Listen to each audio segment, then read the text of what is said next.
படுக்க காட்சிய இரும்பு கம்பியால் சூடு போடப்பட்டு சீர்வழிந்த நிலையில் ஊருக்கு மத்தியில் உள்ள சத்திரத்தில் வேதனையோடு துடித்துக் கொண்டிருக்கும் இந்த மனிதனை பாருங்கள்.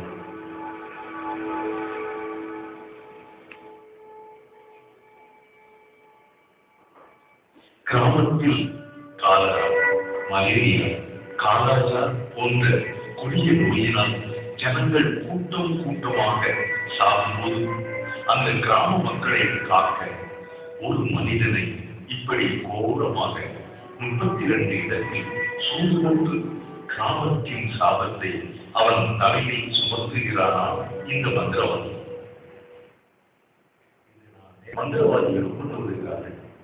மந்திரவாதி குழந்தையை அதன் தாயின் மடியிலே படுக்க வைத்து நெஞ்சி வயிறு பகுதிகளில் படுக்க காட்சியை நம்பியால் சூடு கொடுக்கிறார். குழந்தையை கலந்து படுக்க வைத்து நெஞ்சு பகுதியில் படுக்க காட்சியை கம்பியால் 50க்கும் அதிகமான இடத்தில் புள்ளியாக சூடு கொடுத்து காண்கிறீர்கள். குழந்தையை மரணத்திலிருந்து காக்க வேண்டுமே என்ற ஆர்வத்தில் தான் மூடப்படத்தை பின்பற்றுகிறார்கள்.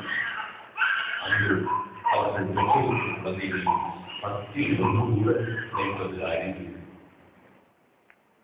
நம்ம நாட்டில் நிறைய ஜாதிகள் இந்த மாதிரி செய்யறாங்க.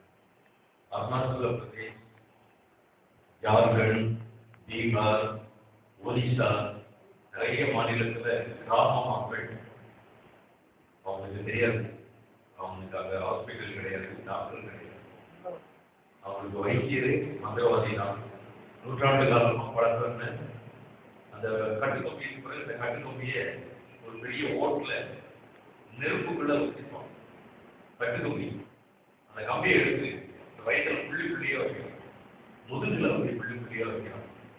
நான் பார்த்த அந்த குழந்தைக்கு 50 இடத்துல வயிற்றுல புள்ளி, முதுகுல 100 இடத்துல இருக்கு.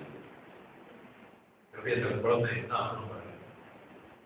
ஏற்கனவே பிறந்த பிள்ளைகள்லாம் செத்து போயிடும், மருத்துவ வசதி இல்லை. இந்த குழந்தை கதற சூடு பண்றாங்க. அவங்க ஏறி போய் முடியாது. அங்க ஏறி கொண்டிருக்கிறார். இவர்களுக்காக கவலைப்படுவது யார்? திருச்சபை கவலைப்படலன்னா வேற யாரையுமே கவலைப்படுவோம்.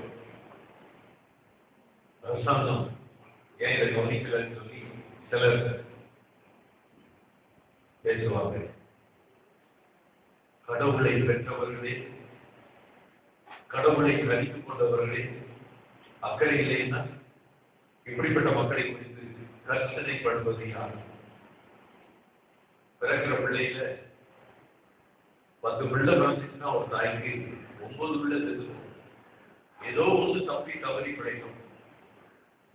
கிராமங்கள்ல சாவு நிறைந்த பள்ளத்தாக்கு என்று பேசப்படுகிறது. மரண இறுதி பள்ளத்தாக்கு நம்ம நாட்டில் இருக்கு, உலகத்துல இருக்கு. ஒருவேளை நான் சொல்றேன், பாண்டிச்சேரி சுத்தி இருக்கு. அறியாமையின் மக்கள் இருளுக்குள்ள இருக்காங்க. நான் இந்த உலகத்துக்கு ஒளியா இருக்கிறேன் சொன்னால அந்த ஒளி இன்னும் அவங்க போகல. திருச்சபை மக்கள் அழகா பாடுவோம், ஆராதிக்கிறோம். துவக்க காட்சியில காட்டணும் 3 பேர் அழகா பாடுறாங்க, முறை பெறலாம பாட்டு பாடுறாங்க. 2 பேர் பக்கமா வளைக்கிறாங்கயா. இன்று இப்படிப்பட்ட இந்த தேசத்தை குறித்து கர்சனை கொள்வது யார்? நமது ஆண்டவர் அங்கே இருக்கிறார்கள். இங்கே கட்டி வைத்திருக்கிறார்கள். பீகார் மாநிலத்தில் வடக்கு பகுதியில் நேபாள் எல்லைகளில் வாழும் குண்டா என்ற ஜாதியினர் மனிதர்களை வலியுறுத்தி அந்த ரத்தத்தை தங்கள் இடுமுனைகளில் பிழைத்திருந்தே விதைக்க ஆரம்பிக்கிறார்கள். இதற்காக அவர்கள் விதைக்கும் பருவத்தில் புது மனிதர்களை தேடி அழைக்கிறார்கள். மழை வந்த உடனே கழுத்தாக ஒரு பாத்திரத்தில் அந்த ரத்தத்தை எடுத்து ஜனங்கள் வரிசையா வருவாங்க. வரிசையா கூடையோட வருவாங்க. கையை அந்த ரத்தத்துக்குள்ள முக்கி அந்த ரத்தத்தை அந்த கூடையை அந்த ரத்தத்தை மிக்ஸ் பண்ணி தான் காட்டத்தை விளைக்கிறோம்.